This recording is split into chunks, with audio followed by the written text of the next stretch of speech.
bagaimana kabarnya pada hari ini? Semoga sehat semua ya. Nah, sebelum Ibu memulai pembelajaran pada siang hari ini, alangkah lebih baiknya kita berdoa bersama dengan keyakinan masing-masing. Berdoa dimulai. Berdoa selesai.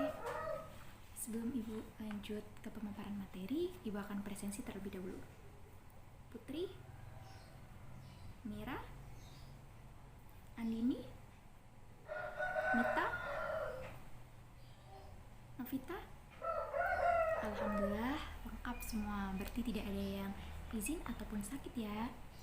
Nah, karena hari ini mati lampu sehingga Ibu tidak bisa menampilkan PowerPoint, jadi kita belajar secara manual. Nanti setelah pembelajaran siang hari ini, Ibu akan meng-share PowerPoint dan video pembelajaran di WhatsApp grup ya. Nah, pertemuan kemarin kita sudah mempelajari KD 3.3 mengenai perdagangan antar daerah, perdagangan antar negara, atau yang disebut dengan perdagangan internasional. Nah, pada siang hari ini kita akan mempelajari KD 3.4, yaitu menganalisis kronologi perubahan dan kesinambungan ruang dari masa penjajahan sampai berkembangnya masa kebangsaan. Nah, materi yang akan Ibu sampaikan yaitu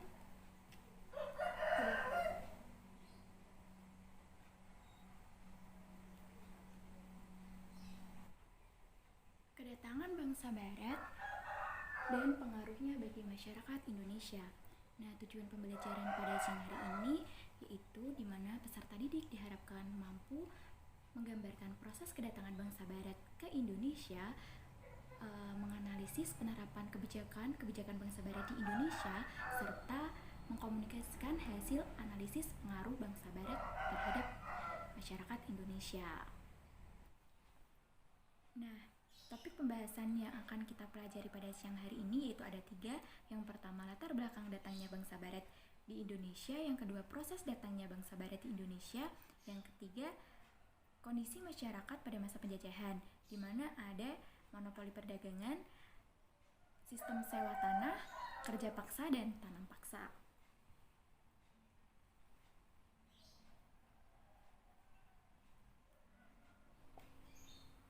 Baik, sebelum Ibu lanjut, apakah ada yang tahu mengenai latar belakang datangnya bangsa Barat ke Indonesia? Ya, siapa yang tahu? Nanti Ibu akan kasih poin. Saya Ibu mau menjawab. Silakan Mbak Jadi Putri. latar belakang bangsa Barat datang ke Indonesia itu dengan tujuan ekonomi. Tepat sekali jawaban dari Mbak Putri. Tepuk tangan buat Mbak Putri. Berarti itu menandakan kalau Mbak Putri sudah mempelajari materi pada malam hari ya. Mbak Putri absen berapa? Nanti Ibu akan kasih poin. Bentar. Nah, baik, seperti yang Mbak Putri katakan bahwa latar belakang bangsa Barat datang ke Indonesia ini tujuan utama yaitu untuk kegiatan ekonomi. Nah, tahukah kalian bahwa berbagai keunggulan lokasi terhadap kegiatan ekonomi, transportasi, dan komunikasi masyarakat Indonesia menjadi salah satu pendorong datangnya bangsa Barat datang ke Indonesia. Nah, di mana potensi yang ada di Indonesia mulai dari pertanian, perkebunan, bahan tambang, dan kekayaan laut ini yang dimiliki Indonesia menarik bangsa Barat untuk datang ke Indonesia. Datangnya bangsa Barat pun terdapat beberapa daya tarik dan faktor pendorong. Yang pertama yaitu adanya rempah-rempah yang meliputi cengkeh, kemiri, merica, dan kayu manis. Nah, apakah di tempat tinggal kalian terdapat rempah-rempah seperti itu? Pastinya banyak kan ya? Karena itu merupakan rempah-rempah yang dapat digunakan sebagai bumbu masakan. Di sini berbagai komoditas perdagangan yang dihasilkan bangsa Indonesia itulah yang menjadi daya tarik bangsa Barat. Berbagai hasil bumi tidak hanya menjadi konsumsi warga Asia saja, tetapi itu merupakan incaran dari bangsa Eropa. Nah, mengapa sih bangsa Barat sangat membutuhkan rempah-rempah itu? Dan mengapa Indonesia yang dijadikan tempat untuk pencarian rempah-rempah tersebut? Ada yang tahu tidak? Saya Bu Andini mau ngejawab. Karena adanya perbedaan lokasi geografis antara negara Indonesia dengan negara barat. Nah, tepat sekali yang dikatakan oleh Mbak Andini. Beri tepuk tangan buat Mbak Andini. Mbak Andini absen berapa? Berarti Mbak Andini sudah membaca materi ya pada malam tadi. Nah, seperti yang Mbak Andini bilang bahwa yang mempengaruhi bangsa barat untuk mencari rempah-rempah itu karena ada perbedaan lokasi. Lokasi perbedaan ini yang menyebabkan terjadinya perbedaan sumber daya alam antara negara Indonesia dan negara-negara barat, di mana negara Indonesia ini memiliki iklim tropis yang dapat menyuburkan tanah sehingga berbagai jenis tanaman dapat ditanam di Indonesia, dan sedangkan berbeda dengan kondisi geografis di bangsa barat di mana memiliki 4 musim, yaitu musim panas, musim dingin, musim semi, dan musim gugur, sehingga tanahnya kurang cocok untuk ditanami berbagai tanaman. Nah, berdasarkan kenyataan tersebut dapat disimpulkan bahwa sumber daya alam yang ada di Indonesia inilah yang menjadi daya tarik bangsa barat datang ke Indonesia. Kemudian yang kedua itu ada motivasi 3G atau Gold, Glory, dan Gospel. Gold itu artinya emas, yang berarti kekayaan. Nah, tujuan bangsa barat datang ke Indonesia ini yaitu untuk mencari rempah-rempah, di mana rempah-rempah tersebut nantinya akan dijual di luar negeri sehingga bangsa barat akan memperoleh keuntungan yang sangat besar. Kemudian yang kedua itu ada glory, artinya kejayaan. Jadi bangsa barat itu tidak hanya mencari rempah-rempah atau mencari keuntungan saja, tetapi juga mencari kejayaan atau menerapkan kejayaan di negara Indonesia ini, yaitu dengan menguasai pemerintahan dan menguasai masyarakat Indonesia. Kemudian simbol yang ketiga itu ada gospel, yang artinya kesucian, di mana di sini keinginan bangsa barat untuk menyebarkan agama Nasrani atau agama Kristen ke bangsa-bangsa Asia. Kemudian yang daya tarik yang ketiga yaitu adanya revolusi industri, di mana revolusi industri yang terjadi pada tahun 1750 sampai 1850 merupakan salah satu pendorong kedatangan bangsa barat di Indonesia. Apa sih yang dimaksud revolusi industri? Revolusi industri merupakan pergantian atau perubahan secara menyeluruh dalam memproduksi barang yang dikerjakan oleh tenaga manusia atau hewan digantikan dengan tenaga mesin. Nah, penemuan-penemuan dalam revolusi industri ini berupa mesin uap, kompas, mesin pemintal, dan teknologi transportasi lainnya. Penggunaan mesin dalam industri ini dapat mengefisien waktu, ongkos produksi dapat ditekan, serta barang dapat diproduksi lebih banyak lagi. Berkembangnya revolusi industri ini menyebabkan bangsa-bangsa barat memerlukan bahan baku yang sangat banyak. Mereka juga memerlukan daerah pemasaran untuk menjual hasil-hasil industrinya.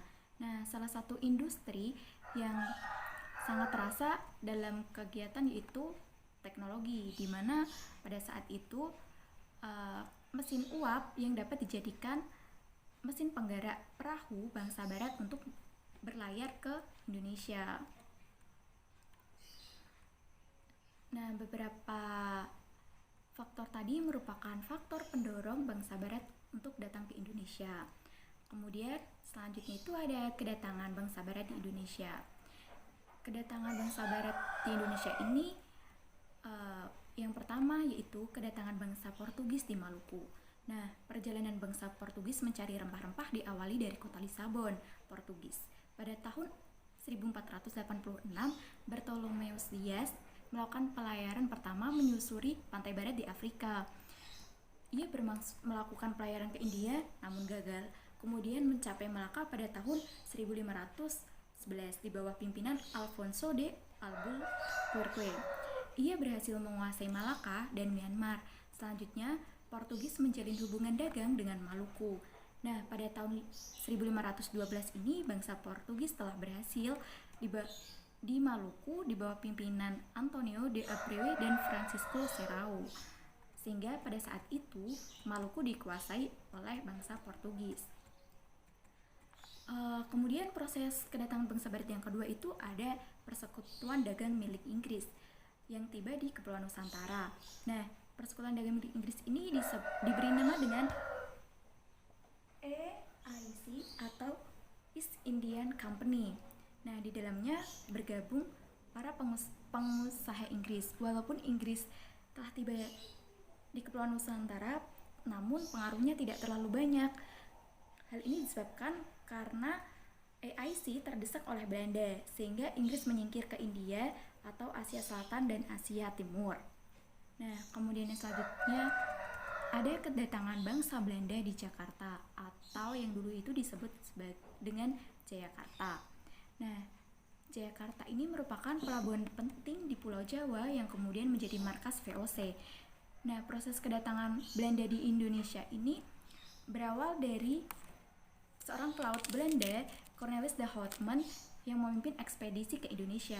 Pada tahun 1595, armada mengarungi ujung selatan Afrika. Selanjutnya terus menerus ke arah timur sampai melewati Samudra Hindia, dan tahun 1596 armada Houtman tiba di Kepulauan Banten melalui Selat Sunda.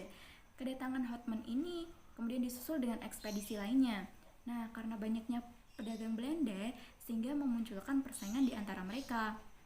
Kemudian didirikanlah VOC pada tahun 1602 atau yang disebut dengan Verenigde Oost-Indisch Company. Itu dibuat untuk mengatur perdagangan antar bangsa barat.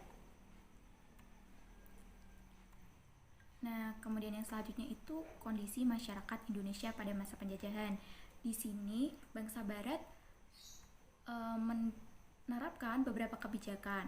Yang pertama itu ada pengaruh monopoli dalam perdagangan. Pada awalnya kedatangan bangsa barat ini diterima baik oleh rakyat Indonesia. Rakyat di berbagai daerah memandang perdagangan dari bangsa barat itu merupakan hubungan yang baik. Namun semakin kesini ternyata bangsa barat tersebut melakukan monopoli. Nah, monopoli itu apa sih? Nah, monopoli itu merupakan penguasaan pasar yang dilakukan oleh satu atau sedikit perusahaan.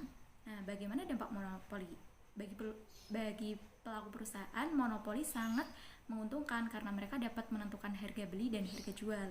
Sebagai contoh, pada saat melakukan monopoli rempah-rempah nih di Indonesia, VOC membuat perjanjian dengan kerajaan-kerajaan di Indonesia. Isinya di mana setiap kerajaan hanya mengizinkan rakyat menjual hasil bumi kepada VOC. Karena produsen sudah dikuasai VOC, maka pada saat rempah-rempah dijual, harganya sangat turun. Sebaliknya, VOC menjualnya kembali ke Eropa dengan harga yang rendah. Dan pada saat itu rakyat tidak boleh melawan karena itu sudah merupakan kebijakan dari VOC. Tentu kalian bertanya-tanya, mengapa sih kerajaan di Indonesia membiarkan VOC memonopoli perdagangan? Nah, semua itu terjadi karena keterpaksaan. Belanda memaksa kerajaan-kerajaan di Indonesia untuk menandatangani kontrak monopoli dengan berbagai cara. Salah satu caranya adalah dengan politik adu domba atau dikenal dengan Divide et Impera. Siapa yang diadu domba sih di sini? Nah, adu domba ini dilakukan Belanda dapat terjadi terhadap kerajaan yang satu dengan kerajaan yang lain atau antar pejabat kerajaan. Tujuannya agar permusuhan antar bangsa Indonesia dimulai dari konflik antar kerajaan dimulai. Ini sehingga nantinya akan merusak atau memecahkan negara Indonesia sendiri. Nah, di sini VOC memiliki beberapa hak. Yang pertama itu ada hak monopoli dagang rempah-rempah. Yang kedua membentuk tentara sendiri. Kemudian yang ketiga melakukan perjanjian politik dan ekonomi dengan kerajaan-kerajaan. Yang keempat ada mencetak mata uang sendiri, dan yang kelima itu hak memiliki angkatan perang. Namun pada tahun 1799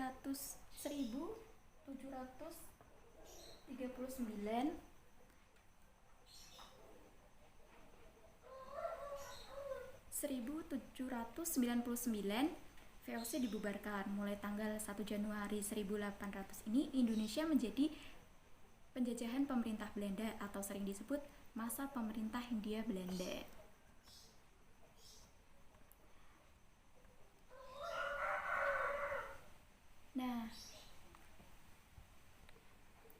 Nah, kebijakan yang kedua itu ada kerja paksa. Tentu kalian ketika mendengar kerja paksa pasti sudah menebak bahwa pekerja tanpa fasilitas yang layak, kemudian tidak diberi makan atau penghasilan yang layak.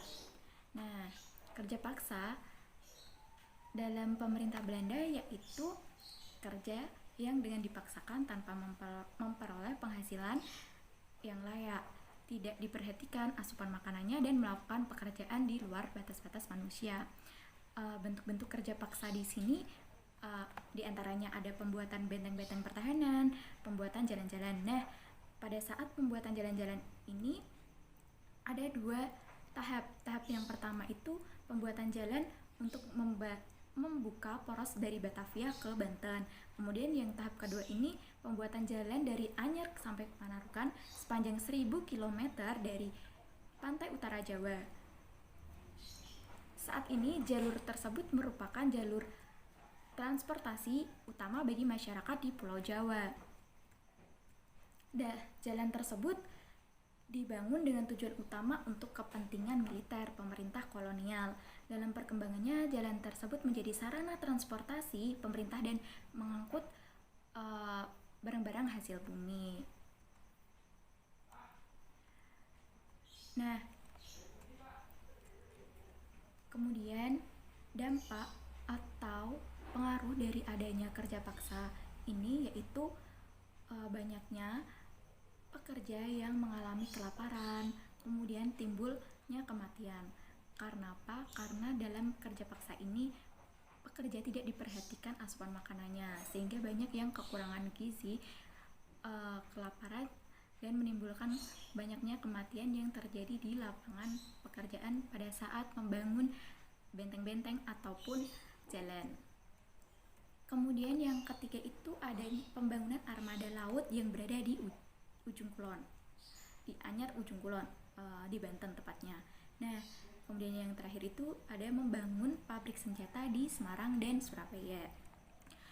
Kerja paksa ini memiliki beberapa peraturan, di antaranya dalam proses kerja paksa ketika pembuatan jalan dari Anyer Panarukan dipaksa bekerja tanpa diberi upah ataupun makanan. Nah, kemudian yang kedua, apabila rakyat membangkang dan ketahuan oleh tentara militer Belanda akan ditangkap dan disiksa. Yang ketiga itu lama kerja paksa ditentukan adalah 12 jam dalam sehari, namun kenyataannya waktu kerja ditambah terus-menerus. Nah, dampaknya apa sih? Ini ada dampak positif dan ada dampak negatif. Dampak negatifnya itu menimbulkan penderitaan bagi rakyatnya, meningkatnya kemiskinan karena rakyat tanpa diberi upah, kesehatan rakyat menurun, sehingga terjadi banyaknya kematian, seperti yang sudah saya sampaikan tadi. Kemudian dampak positifnya apa sih? Dampak positifnya itu membuat postweg atau jalan raya dari Anyer ke Panarukan, kemudian dibangunnya jalan raya, jembatan, rel kereta api, saluran irigasi, dan benteng-benteng. Kemudian kebijakan yang ketiga itu ada kebijakan sistem sewa tanah. Sistem sewa tanah ini dikenal dengan sistem land rent. Sistem sewa tanah oleh Raffles pada tahun 1811 sampai 1816. Inggris menguasai Indonesia dengan pimpinan Letnan Gubernur Thomas Stanford Raffles. Nah, salah satu ketentuan sistem sewa tanah yaitu di mana petani harus menyewa tanah meskipun itu merupakan tanah milik petani sendiri. Kemudian harga sewa tanah tergantung pada kondisi tanah. Yang ketiga itu pembayaran sewa tanah dilakukan dengan uang tunai. Kemudian yang keempat, bagi yang tidak memiliki tanah dikenakan pajak kepala. Nah, namun kebijakan sistem sewa tanah ini tidak berjalan lama karena pada saat itu sulitnya menentukan besar kecil pajak pemilik tanah, kemudian sulit menentukan luas dan tingkat kesuburan tanah, keterbatasan jumlah pegawai, dan masyarakat desa pada saat itu belum mengenal sistem uang. Kemudian yang terakhir ada sistem tanam paksa atau yang disebut dengan kultur stelsel. Nah, kultur stelsel ini terjadi pada masa penjajahan abad 19, di mana di bawah pimpinan oleh Van den Bosch. Kebijakan ini diperlakukan karena Belanda menghadapi kesulitan akibat Perang Jawa atau Perang Diponegoro dan Perang Belgia, sehingga untuk menutup kas utang Belanda tersebut, Van den Bosch menerapkan kebijakan sistem tanam paksa kepada masyarakat Indonesia. Ada beberapa aturan sistem tanam paksa. Yang pertama yaitu ketentuan tanah yang digunakan tanaman wajib sebesar 1/5 dari tanah yang dimiliki rakyat. Kenyataannya selalu lebih, bahkan setengah bagian dari tanah yang dimiliki rakyat dijadikan sebagai tempat untuk penanaman tanaman ekspor tersebut. Kemudian kebijakan aturan yang kedua yaitu kelebihan hasil panen tanaman wajib tidak pernah dibayarkan. Nah, untuk yang ketiga, waktu untuk kerja melebihi dari 66 hari dan tanpa imbalan yang memadai. Yang keempat, tanah yang digunakan itu tanaman wajib tetapi tetap dikenakan pajak. Sehingga dampak dari adanya tanam paksa ini masyarakat sangat menderita. Kenapa? Karena setiap harinya masyarakat dipaksa untuk melakukan bekerja tanam paksa, tidak diperhatikan asupan makanan sehingga terjadi banyak kelaparan dan kekurangan gizi. Dan oleh sebab itu menyebabkan banyaknya kematian. Baik, materi yang Ibu telah sampaikan sudah selesai. Apakah ada yang ingin ditanyakan? Sebelum Ibu lanjut ke dalam kesimpulan. Baik, kalau tidak ada, Ibu akan menyimpulkan hasil pembelajaran pada siang hari ini. Nah, di mana pada siang hari ini kita telah mempelajari latar belakang datangnya bangsa Barat ke Indonesia. Yang kedua, proses kedatangan bangsa Barat. Yang ketiga, kebijakan-kebijakan bangsa Barat dan pengaruhnya bagi masyarakat Indonesia. Di mana kebijakan bangsa Barat ini terdapat monopoli perdagangan, sistem sewa tanah, kerja paksa, dan tanam paksa. Kemudian akibat dari penerapan kebijakan tersebut, banyak rakyat yang menderita, mengalami kelaparan, sehingga menimbulkan kekurangan gizi dan banyaknya kematian. Itu saja yang dapat Ibu sampaikan. Kemudian pada pertemuan selanjutnya, Ibu akan membagi kalian menjadi beberapa kelompok untuk mengerjakan penugasan. Nanti terkait penugasan format penugasan akan Ibu share ke WhatsApp grup dan kalian bisa mencermatinya.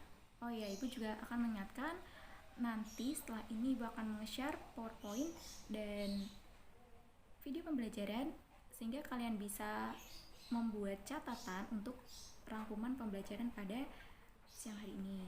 Itu saja yang dapat Ibu sampaikan. Kurang lebihnya terima kasih. Wassalamualaikum warahmatullahi wabarakatuh.